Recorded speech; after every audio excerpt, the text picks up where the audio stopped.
Yeah, yeah, it's going digital.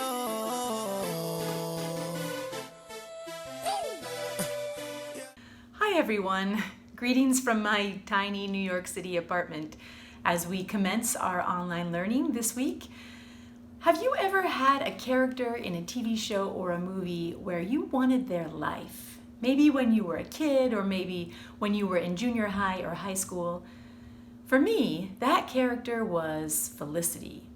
And this was a character in a show called Felicity, played by Carrie Russell, that came out back when I was graduating from high school.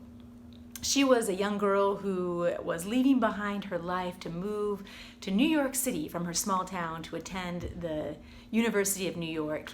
And she may have actually influenced my decision to attend NYU. Well, this week we are looking at influence, the culture of influence, how do you categorize influencers, and how that works with current restrictions we have today. This is important because you may be an influencer, actually, some of you, or you may work for a company at some point that chooses to market with influencers and different types of influencers. So it's good to know about what the categories are and the kind of price ranges that influencers can command. You'll also have an in-class assignment where you research a specific type of influencer, as we will also be looking at influencer categories today. So where does the concept of influencer come from? William Shakespeare actually mentions the word influence in about a quarter of his plays. And this is one of the first instances where we see that word in print. Now, the way William Shakespeare used it, this was not a positive thing. People were usually influenced, acted upon by others, and they were negatively influenced. Mankind was known as being under influence. And so this was something that was regretful about our mortal state.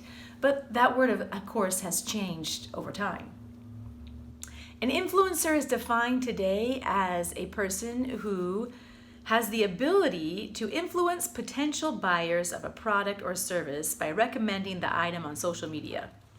So that's the official definition of an influencer. But you know, Pope Francis actually said that Mary, the Virgin Mary, was the first influencer, and he tweeted that he encouraged others to follow her #blessed example in helping others. The first commercial influencers were royalty. People watched what they bought and what they wore and what they ate, and they would go out and try to emulate their lifestyles and consume those products themselves. In 1760, Hosea Wedgwood got Queen Charlotte to use a brand of china that he was marketing. And he became known as the potter to the queen, and she only used his china. And this made Wedgwood china very popular. People were purchasing this china. They wanted to be like the Queen of England. And in fact, Wedgwood china is still popular today. So Hosea Wedgwood is one of the first known commercial influencers of a product. Of course, the fashion industry has always had influencers, and one of the most famous examples is Coco Chanel from the 1920s, influencing people by her menswear and androgynous style. One of the first celebrity influencer campaigns was actually Michael Jordan and his partnership with Nike. This was in 1984, and it continued on for several decades. And after this successful partnership, many other celebrity influencers began to partner with products to become the face of that product and work with specific companies. But he was a pioneer in this field. Now, not all influencers are equal. In fact, they are categorized by the number of followers. And Instagram does this a little bit differently than perhaps other social media. On Instagram, a nano influencer has 1,000 followers. So if you've got at least 1,000 followers, congratulations, you're an influencer. Once you have up to 10,000 followers, you would be considered a micro influencer. A mid-tier influencer has at least 50,000 followers.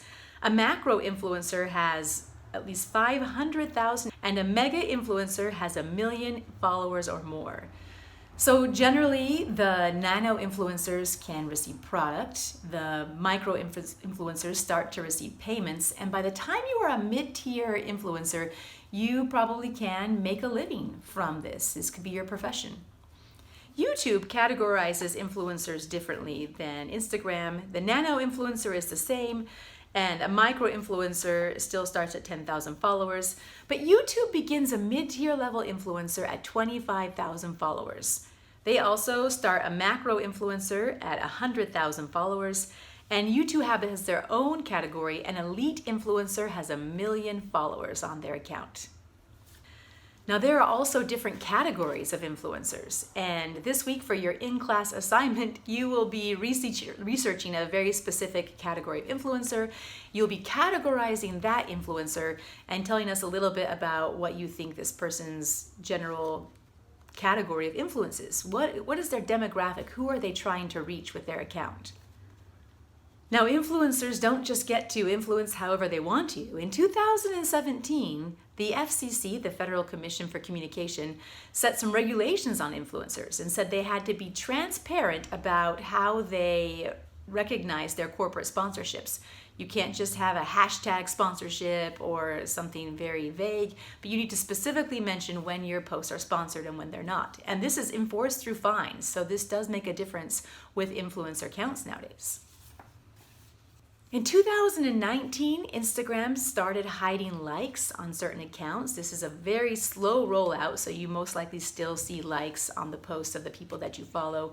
But their goal is to make it so that you have to work a little bit harder to find how many likes a post of someone else has. You will always be able to see your own likes, but as far as knowing which posts are the most well-liked, they're trying to keep that feature more hidden. And this is to help take away some of the angst that comes with social media and some of the bullying and some of the low self-esteem issues that come up. We'll see if it's successful. It hasn't been rolled out entirely through the US. I still see likes on posts of people that I follow, but in many other countries, this has been taken across the board, and it will be reflected in how influencers continue to be used by companies to market products. So this week on Blackboard, you still have some online work to do. You have a quiz that you're going to take on some articles that you're reading. You have your in-class assignment where you'll be posting some specific research on our class date. And you'll be responding to some presentations from your classmates and watching those and reviewing those.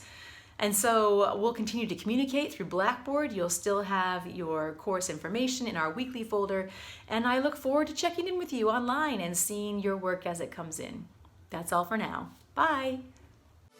Yeah, yeah, it's going digital.